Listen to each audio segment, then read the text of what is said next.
大家好，我是 Leslie. April 2nd brought big news for Mandarin students. China's Ministry of Education released the latest Chinese proficiency grading standards for international Chinese language education, which, as the title implies, set the new standards and requirements for the HSK test. The new HSK test will be implemented from July 1st this year, with all tests after that date following these new standards. The full official document is in my hand now, all 256 pages of it. Don't worry. 90% of the content explains what grammar, Chinese characters, and vocabulary will be tested in each level of the new HSK exams. Of course, what students are really eager to know are the differences between the new and the current HSK tests. Did HSK get easier or harder? Are there new forms of assessment added? I will explain everything you need to know in this video. Media reports about the new standards have tended to show this picture. In the document, this table is called Quantitative Criteria, listing the amount of pronunciation, characters, vocabulary, and grammar points that each level tests. There are two numbers before and after the slash in the table. The preceding number represents the number of increments at this band, and the following number represents the total accumulated by this band. The advanced level shows only the total number of the three bands it contains. However, just from looking at these numbers, it is not clear for students how the new HSK test content has changed. Actually, after this table, there are detailed explanations of each band in terms of listening, speaking, reading, and writing requirements. In my eyes, this part is much more informative than the quantitative criteria table. My colleagues and I have studied all of the instructions completely. After careful study, we can report that the new HSK assessment objectives and methods have changed a lot. As such, we must help students get ready as soon as possible. So, I decided to make this video and share the key changes with you. If you are already planning to take HSK exam, then I'm sure this video will be very helpful. We can summarize all our research results in a table. We can see the new standard focuses on 4 elements, these being levels and bands, language knowledge, communication skills, and practical communication topics. Starting from July 1st this year, all HSK tests will include each of these 4 aspects. Let me start with the first element, levels and bands. The current HSK only has 6 levels, but the new HSK is divided into 3 levels, each with 3 bands. So there are now 9 bands in total. Clearly, this means 3 additional bands. If you have a chance to read the English version of the document, you will see that although there are specific instructions for each level, they are not really very clear, as the English translation of the Chinese expressions are too vague and very confusing. So, based on my more than 10 years of HSK teaching experience, I will explain the meaning of the new HSK level classifications in the simplest and most direct way. The pink and green sections are taken directly from the new standards document. The blue part is my summary of the exam objectives as taught in my school. The 3 bands in elementary level cover topics concerning daily life and work, which is defined as the description stage in my school. The exam will test how to build complete sentence structures, from short to long sentences, and how to be able to ask and answer questions freely. The topics at intermediate level started to get more complicated. The sentences get longer and the grammar gets more complicated as well. Bands 4 and 5 require clear and brief explanations and comment. Band 6 tests discussion skills. Advanced level concerns the analysis and debate of professional topics. This stage will examine the specific vocabulary and expressions of each major topic. Through my explanation, you should now fully understand the main points of the new HSK test at each band. According to the table, you can see that if you want to go to a Chinese university to get a degree, the higher the HSK you attain, the better.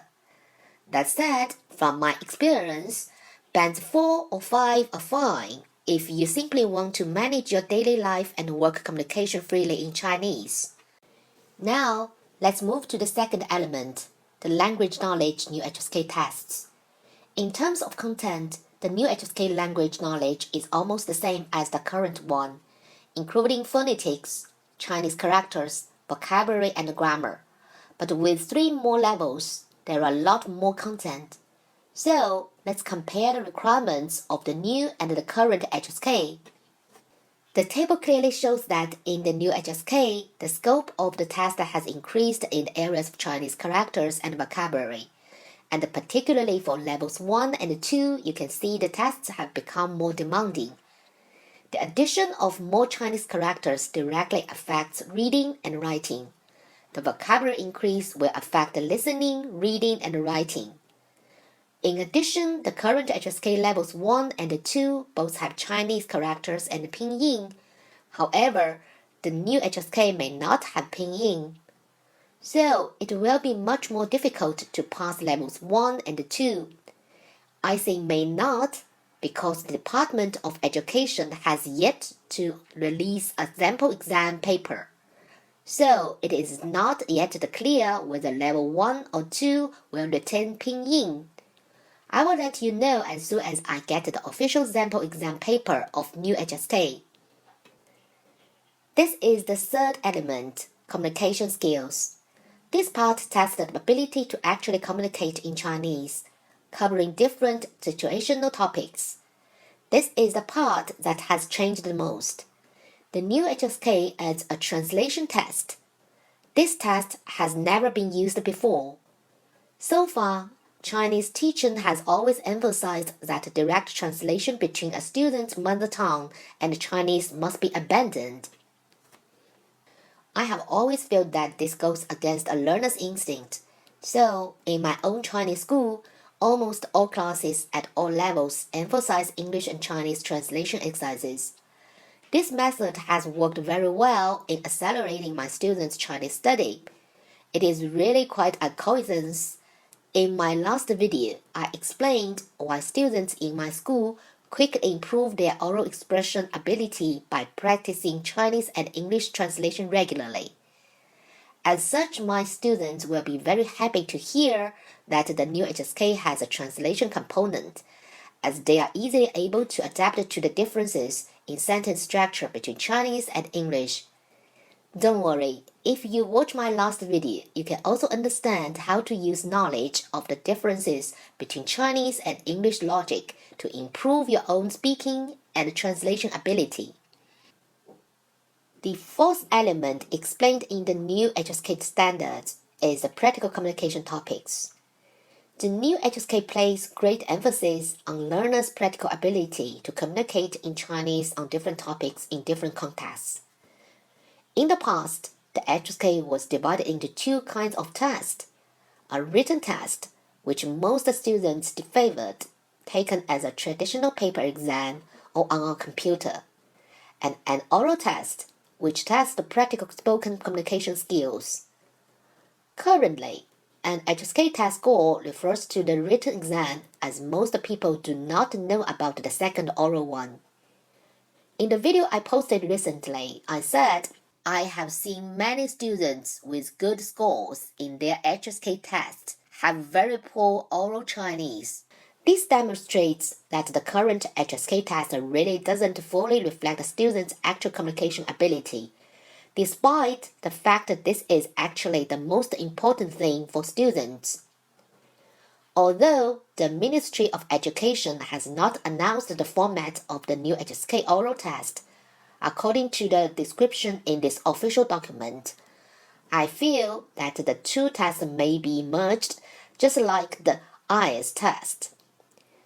The final score must then include both written and spoken aspects.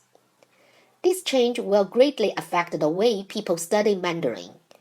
Students will have to practice speaking directly from the beginning rather than writing Chinese first and then reading it. The above is my analysis of the new HSK, which was just released, and I have given you the most comprehensive analysis I can at this stage. Since the new standards will come into effect on July 1st this year, I hope to help you start preparing early, understanding your strengths and weaknesses when looking at the requirements of the new HSK, and finding the best solutions to overcome those weaknesses. As I have already mentioned, I just described how to improve your speaking skills quickly in my last video. The new HSK will make this skill much more important. So, I really recommend you to watch that video. Of course, I also have other unique ways to improve your listening, reading, and writing skills. My goal has always been to help students comprehensively improve their practical communication skills in Chinese. This idea coincides with the new HSK, and I'm really glad. I will continue to study the new Chinese characters and vocabulary added to the new HSK, and I will share them with you in future videos. If you continue to follow our channel, you will see my videos covering these specific topics soon.